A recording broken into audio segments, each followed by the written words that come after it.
Olá, nestes que são dias de equinócio de primavera para os povos do hemisfério norte e de equinócio de outono para os povos do hemisfério sul,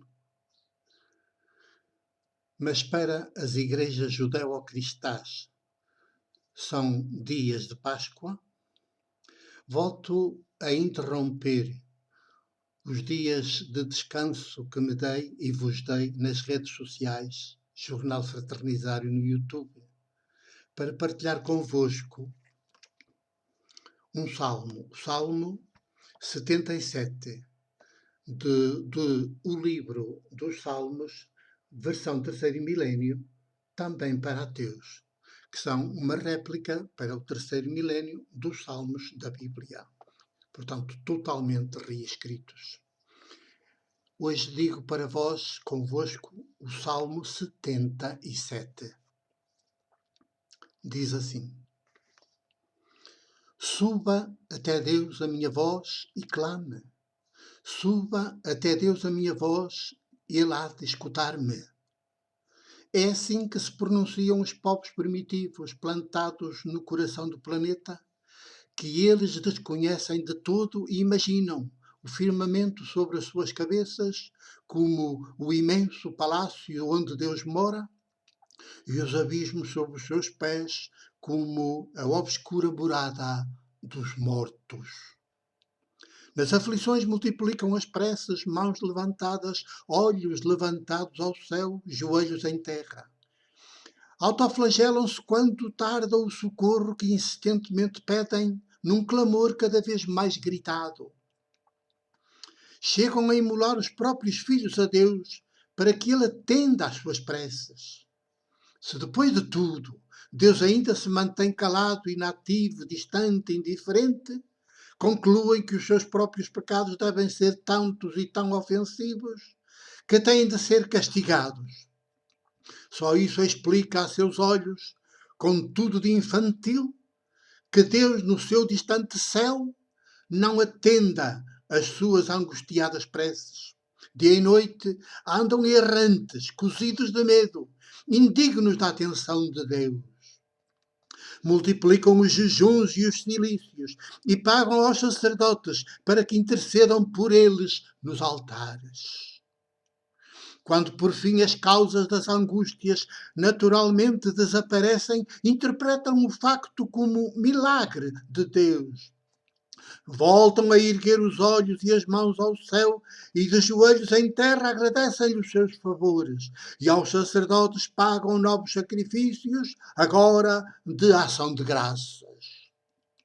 São assim os povos primitivos, plantados no coração do planeta Terra e entre o céu, sobre as suas cabeças, tido por eles como o imenso palácio de Deus, e os sinistros abismos sob os seus pés, tidos como a morada dos mortos, com os sacerdotes a fazerem a ponte entre eles e Deus, lá longe. Esta infantil experiência religiosa, prosseguida durante séculos, acaba interiorizada no ser viver dos povos e quase passa a fazer parte do seu ADN. E ainda hoje, início do terceiro milénio após Jesus, os povos continuam a manter comportamentos idênticos. Os próprios sacerdotes não desistem do seu privilegiado estatuto social de intermediários e tudo fazem, não para que os povos cresçam e os dispensem, mas para que os povos permaneçam no infantil e no ingênuo. É por isso que as religiões, desde os povos mais primitivos, sempre têm prosperado, com os sacerdotes a ocupar o lugar de destaque e à parte dos demais.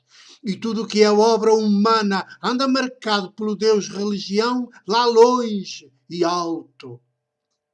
Nada do mundo dos povos, a pintura, a escultura, a música, a literatura, a mística, a economia, a política, a lei, se libertou de raiz do religioso dos povos primitivos. Quando o religioso dos povos primitivos é o pecado original da humanidade. Insistir no religioso é pecar com contumácia, o que perfaz um pecado estrutural que os povos têm de erradicar, sob pena de deixarmos irremediavelmente de crescer na história em sabedoria, liberdade, sororidade, protagonismo. O religioso dos povos primitivos é a primeira manifestação subcultural da idolatria, o pecado dos pecados que urge erradicar do ser, viver, atuar, pensar, falar dos povos.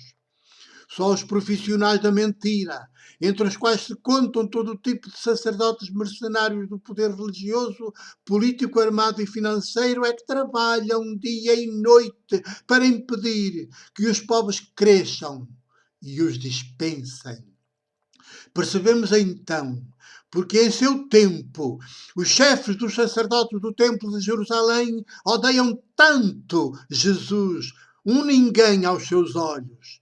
Não suportam a luz que o seu ser, viver, atuar, pensar, falar humano, desarmado, maiútico, desperta na consciência das pessoas, dos povos. Na sua fragilidade humana, adulta, sempre desarmada, Jesus experimenta-se plena e integralmente habitado por Deus, Abba, Mãe, por isso, o seu Filho muito amado e o primogênito de muitos irmãos, que somos todos nós, já nascidos ou a nascer, todos diferentes, todos iguais. Já quanto a Deus, nunca ninguém o viu, e o que dele podemos conhecer à medida que conhecemos Jesus, não coincide em nada com o Deus dos povos primitivos. O conflito entre o nosso ser viver, atuar, pensar, falar, o mesmo de Jesus, e o dos chefes de todo o tipo de poder torna-se inevitável, material, duélico. Porém, assim como o ser viver morrer de Jesus ponha nu que o Deus da religião e do ateísmo é um ídolo cruel, sádico, pai da mentira e o descriador do humano, o mesmo faz o ser viver morrer histórico das discípulas dos discípulos.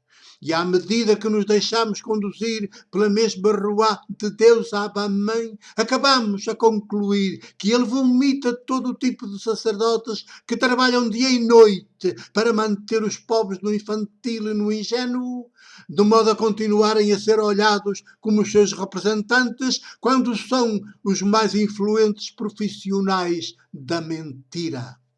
É por isso que toda a aposta de Deus Abba, Mãe, para desenvolver o humano reside nos povos empobrecidos do planeta, as vítimas maiores dos sacerdotes mercenários do Deus e da religião, poder político e financeiro. Porém, o movimento insurrecional político desarmado dos povos acontece na história à medida que nós, povos do planeta, nos experimentamos como Jesus, habitados por Deus, Abba, Mãe. A partir desse momento, fazemos definitivamente nossa a mesma fé maiêutica, não religiosa, de Jesus. E definitivamente nosso o seu mesmo ser, viver, atuar, pensar, falar na história. É o fim do Salmo 77 deste meu livro, o livro dos Salmos, versão terceiro milénio também para ateus, Seda Publicações 2012. Meu abraço, meu beijo e toda a minha ternura de presbítero jornalista.